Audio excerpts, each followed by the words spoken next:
Welcome to a special edition of Morning Joe's Brand Up, Brand Down. We turn now to the newsmakers in business, sports, and entertainment. Where shall we start, Joe? What do you think? I'm thinking the biggest brand down. Yeah, crypto, FTX. Donnie. I mean, midsummer, we're looking at all the baseball games. You're seeing the logos there. You're going, well, what is that? That's big. I got people coming up to me at baseball games going, dude, you need to invest in crypto. I'm like, dude, let's look at the baseball game. I mean, this is just one of those moments. We think back to pets.com. We think back to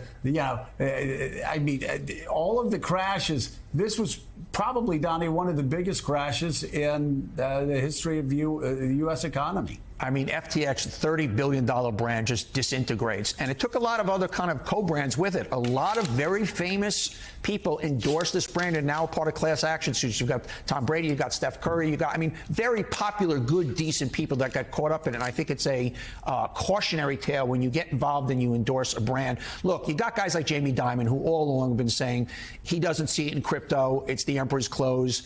This was obviously FTX was kind of the center of the universe.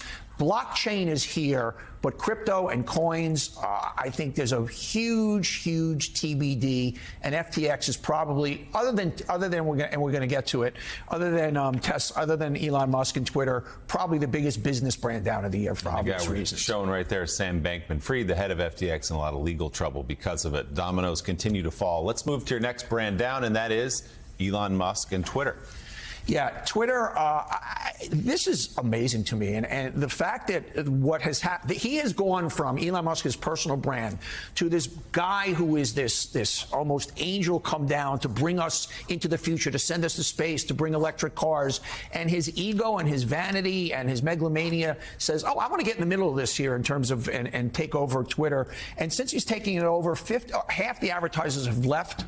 Tesla has fallen into the ground.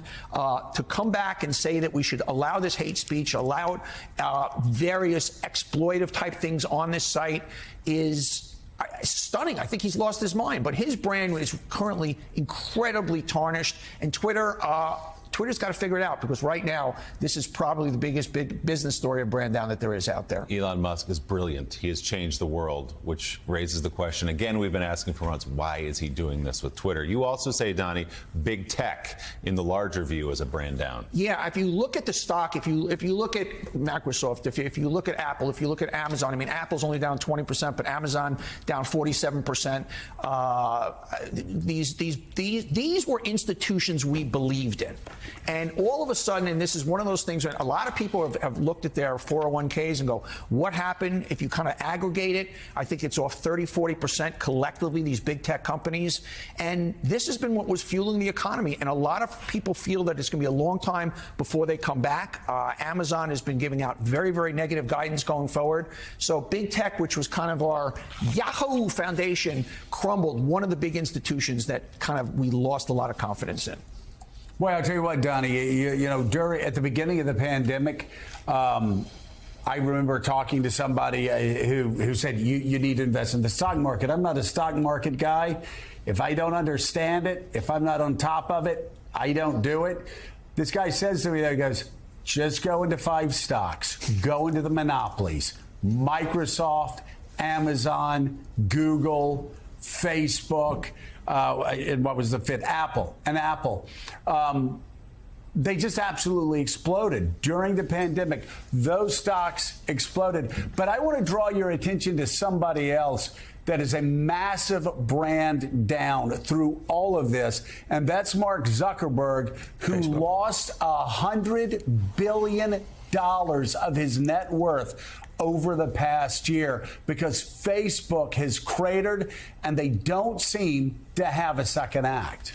No, Facebook is down 62%. They've lost 2/3 of the value of a company in this year. And there's two problems. Meta has been a disaster. His AI has been a disaster.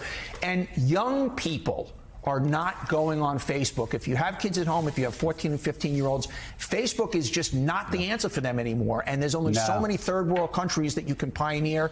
And Zuckerberg looks like a jerk the entire way also. That, you know, this is a guy that this brand was built on, you know, populism and doing good for mankind, yet they couldn't control misinformation. 50% of the world gets their news from Facebook, and we know the problem with the news on Facebook.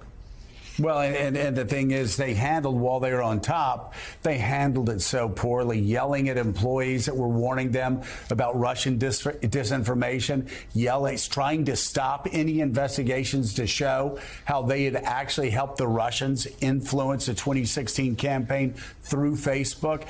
So that obviously was one problem. The other problem is, again, as Donnie said, their audience is aging out. This is becoming the MySpace. Yes. For our children. They just aren't on Facebook anymore. Well, let's move to the next brand down, and that's the workplace. And Donnie, it's so interesting. This obviously came out of the pandemic, but now it's really hard for companies across the country to get people to come into work. Workplace productivity is way down. 65% of employees want some type of hybrid work environment. And I think the inmates have taken over the asylum. It is a terrible, terrible, terrible situation for young people. I don't know how they get mentored. I ran an ad agency for a lot of years.